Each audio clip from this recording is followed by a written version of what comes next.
Hello বন্ধুরা, চলে এসেছি নারায়ণী কিচেনে প্রত্যেক দিনকার মতো রেসিপি নিয়ে। আজকে হবে ঝিঙে আলু পোস্ত।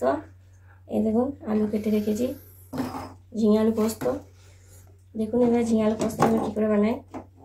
গ্যাসটা ধরে নিলাম। আমাদের প্রচুর বৃষ্টি হচ্ছে বলে উনুনে হলো না, ওই জন্য রান্নাঘরে গ্যাসে করতে হচ্ছে। বাইরে উনুনটা ভিজে গেছে, ভেঙে গিয়েছে বৃষ্টিতে ভিজে। কড়াই তেল দিয়ে দেবো। দেখুন কড়াইয়ের তেলটা গরম হয়ে এসছে, আমি দিয়ে দেবো 5 ফোড়ন, শুকনো লঙ্কা, কাঁচা লঙ্কা,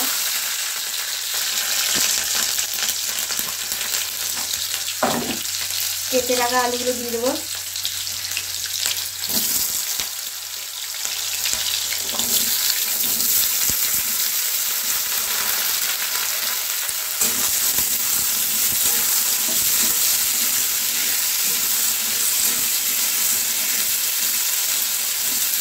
আলুগুলো একটু ভালো করে ভেজে নেবো।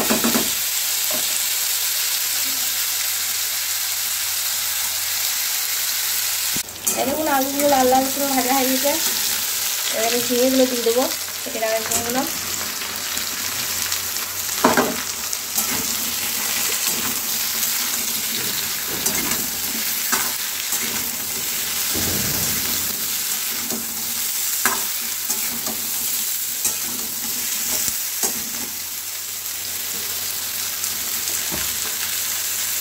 দিয়ে দেবো স্বাদ মতো লবণ।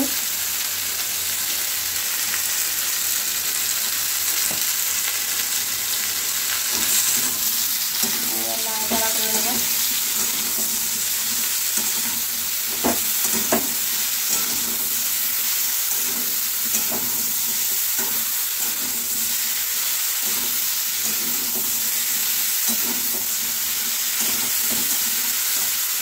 আর এই পোস্ততে একটু জল দেবো না, এটা ভাপে হবে। আমি গ্যাসটা কমিয়ে দিলাম, ঢাকা দিয়ে দিলাম। ঝিঙে থেকে যেই জলটা বেরোবে সেটাতেই আলুটা সেদ্ধ হবে। একটু পর দেখাবো যে কতটা জল বেরিয়েছে ঝিঙে থেকে। এই দেখুন পোস্তটা দেখি কতটা আলু সিদ্ধ হলো, কতটা জল বেরিয়েছে দেখছেন ঝিঙে থেকে। এই ঝিঙের জলই আলু সিদ্ধ হয়ে যাবে। আলু সিদ্ধ হয়ে গিয়েছে।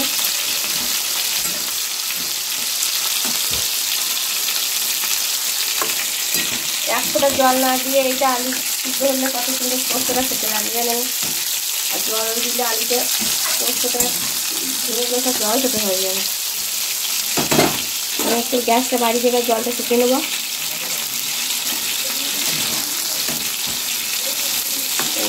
আলু সিদ্ধ হয়ে যাবে। দেখুন পোস্তটা জলটা শুকিয়ে গেছে, এবার আমি পোস্ত দিয়ে নামিয়ে নেবো।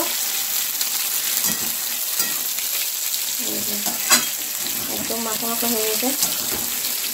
এবারে পোস্ত দিয়ে দেবো।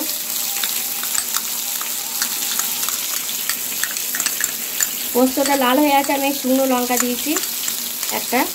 আমার একটু ঝাল খেতে ভালোবাসি বলে কাঁচা লঙ্কাগুলো যদি ঝাল না হয়।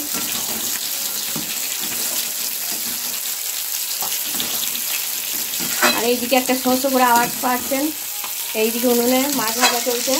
মাছের টক হবে। মাছের টকের রেসিপিটা আপনাদের দেখাতে পারছি না, অন্যদিন দেখাবো। ভিডিওটা নাহলে অনেক বড় হয়ে যাবে। দেখুন আমার পোস্ত হয়ে গেছে, আমি নিয়ে নেবো।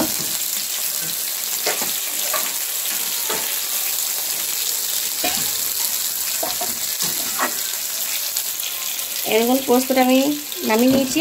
এবার নামানোর পরে আমি একটু উপরে সরষের তেল ছড়িয়ে দেবো।